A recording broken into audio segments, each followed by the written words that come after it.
اب آ جاتے ہیں ہم اس عظیم الشان لفظ کی طرف کہ جس کو ہمارے جاوید صاحب آخر تک سمجھ نہیں پائے. کنٹینجنسی. جی ہاں, کنٹینجنسی. کہیں میں نے وارن کر رہا ہوں کہ کہیں لوگ جاوید صاحب کی چڑ نہ رکھ دیں کنٹینجنسی, ان کے ہاں نیچے جا کے ٹویٹر کے اوپر یہ لفظ ٹائپ نہ کرنے لگیں. یعنی میں انکریج نہیں کر رہا ہوں, please don't take me wrong, لیکن ایسا ہو سکتا ہے. اس کی وجہ یہ ہے کہ یعنی ایک بہت ہی معمولی آرگیومنٹ, معمولی ان دا سینس کہ تمام داعین جو اس میدان میں کام کر رہے ہیں, جتنے بھی دعات ہیں یا جو ڈیبیٹس کرتے ہیں, جن کو ان موضوعات سے دلچسپی ہے, چاہے وہ اس طرف کے ہوں یا اس طرف کے, یعنی وہ مسلمان ہوں یا غیر مسلم ہوں, وہ آرگیومنٹ آف کنٹینجنسی سے واقف ہیں. جی, آپ ایک نہ بڑا چہرہ ہیں الحاد کا اس ملک میں, اور آپ ڈیبیٹ کرنے کے لیے آئے ہیں, اور نیشنل پلیٹ فارم کے اوپر ڈیبیٹ کرنے کے لیے آئے ہیں, راجدھانی سے وہ میں ڈیبیٹ ہو رہی ہے, اور آپ یہ نہیں سمجھ پا رہے ہیں کہ آرگیومنٹ آف کنٹینجنسی ہوتا کیا ہے. اور جبکہ ایکسپلین کیا گیا کئی مرتبہ اردو میں بھی اور ہر طریقے سے, آپ نے بھی کھڑے ہو کر سوال کیا ان سے اور انفینٹ ریگریس کو سمجھانے کی کوشش کی, لیکن اس کے بعد بھی نہیں سمجھ سکے. بڑا تعجب ہے. میں سمجھتا ہوں کہ اب جس عمر میں وہ پہنچ گئے ہیں, جیسے اب ظاہر ہے ایتھیسٹک ورلڈ ویو الگ ہے, ہمارے ورلڈ ویو میں جب اس عمر کے میں کوئی پہنچ جائے اور دیندار ہوں تو ہم پھر ان کو کہتے ہیں کہ گوشہ نشینی اختیار کرتے ہیں وہ حضرات, اور دعا کرتے ہیں, ہم ان سے دعا کی درخواست کرتے ہیں. اب انہیں اپنے ورلڈ ویو میں گوشہ نشین بن جانا چاہیے. اب جو ہے وہ ان چیزوں میں نہیں پڑنا چاہیے, بلکہ توجہ دیں اور کوشش کریں کہ بھئی کیا بات ہے, حقیقت کو تلاش کرنے کی کوشش کریں, اپنے حد تک رکھیں. کیونکہ ایک ڈیبیٹ کے اندر الیکٹران اور نیوٹران کی تسبیح پڑھیں. ایک ڈیبیٹ کے اندر 2 گھنٹوں کے اندر کتنی جگہ وہ اپنے آپ کو کانٹراڈکٹ کر رہے ہیں. اگر ہم اس کو ریکیپ کریں اور دیکھیں, جب ہم مورالٹی کی بات کرنے آئے تو وہ کہہ رہے ہیں کہ سوسائٹی سے مورالٹی طے ہوگی, تو ہم نے کہا آپ نازی جرمنی کو سپورٹ کرتے ہیں. نہیں, پلانٹ ارتھ, تو پلانٹ ارتھ میں جو ہے اکثریت جو ہے مذہب خدا کو مانتی ہے, آپ نہیں مانتے. پھر لاسٹ میں کہہ رہے ہیں کہ میں میجورٹی والی بات واپس لیتا ہوں. وہ بہت اہم پوائنٹ ہے, بہت اہم پوائنٹ ہے. اچھا, یہ جو آرگیومنٹ آف کنٹینجنسی ہے, یقیناً لوگوں نے اس کو سمجھ لیا, لیکن پھر بھی ہمارے ناظرین کے لیے اس کو مختصر انداز میں سمجھائیے. دیکھیں, اس کائنات کی ہر چیز کنٹینجنٹ ہے. اس کا مطلب یہ ہوتا ہے کہ یہ ایگزسٹ کر بھی سکتی تھی اور نہیں بھی کر سکتی تھی, یعنی اس کا ایگزسٹ کرنا کوئی نیسیسری چیز نہیں تھی. اور اگر ایگزسٹ کرتی تو ڈفرینٹ لاز کے ذریعے بھی کر سکتی تھی. یعنی ابھی جو لاز آف نیچر چل رہے ہیں, ہو سکتا ہے کوئی اور لا آف نیچر ہو. علم کلام کے طلباء کے لیے اضافہ کر دوں, اسی کو ممکن الوجود کہا جاتا ہے. ممکن الوجود وعدم ہو سواء. جی, تو جو ممکن الوجود ہوگا, جو کنٹینجنٹ ہوگا, وہ ظاہر ہے کسی اور کے اوپر ڈیپینڈنٹ ہوگا اپنے ایگزسٹنس میں.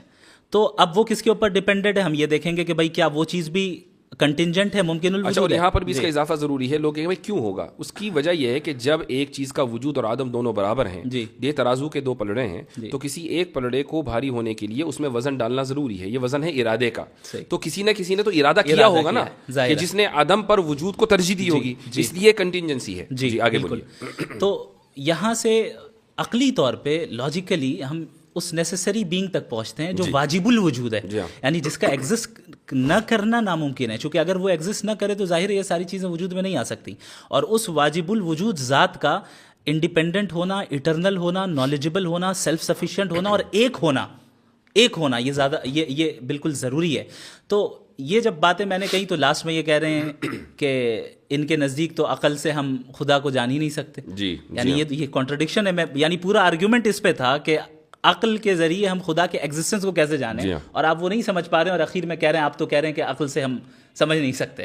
تو میرے خیال سے یہ ان کی عمر کا تقاضا تھا. اور اسی طریقے سے وہ انفینٹ ریگریس اور تسلسل کو بھی نہیں سمجھ پائے. بلکہ حیرت ناک بات یہ کہ جب میں نے ان سے سوال کیا کہ آپ اس کو درست سمجھتے نہیں, تو انہوں نے کہا میں درست سمجھتا ہوں. میرے خیال سے وہ سمجھ ہی نہیں پائے انفینٹ ریگریس کیا ہے, اس لیے انہوں نے کہہ دیا. اور آپ نے بڑی اچھی مثال دی کہ کئی سارے شعراء ایک ساتھ پوئٹس کھڑے ہوں, اور مان لے جاوید اختر صاحب سب سے آگے ہوں, اور وہ کہیں کہ میں اس وقت تک پوئٹری نہیں لکھوں گا جب تک پیچھے والا نہ لکھے, اور وہ کہے کہ میں نہیں لکھوں گا جب تک پیچھے والا نہ کہے.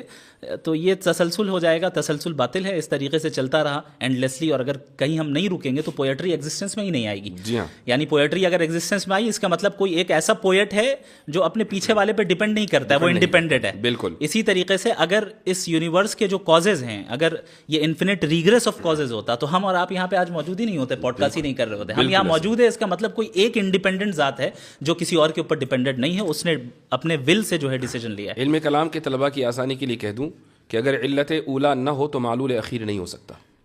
ماشاءاللہ. تو اچھا یہ بتائیں کہ اس میں علم کلام کا کتنا رول رہا آپ کی ڈیبیٹ میں, آپ کے لیے؟ پورا علم کلامی تھا.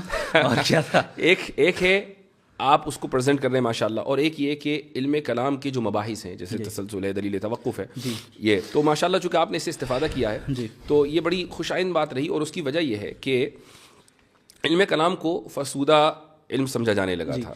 میں سمجھتا ہوں کہ علم فرسودہ نہیں, البتہ اصطلاحات ضرور فرسودہ ہو گئی ہیں, ان کو تھوڑا سا ریفائن کرنا چاہیے اور جدید علم کلام کی طرف لانا چاہیے. یہی بات ہے کہ جب ہم علم کلام کی تجدید کی بات کرتے ہیں نا تو تجدید لسان یعنی زبان کی تجدید کو چھوڑ کر ہم کانٹینٹ کی تجدید پر چلے جاتے ہیں.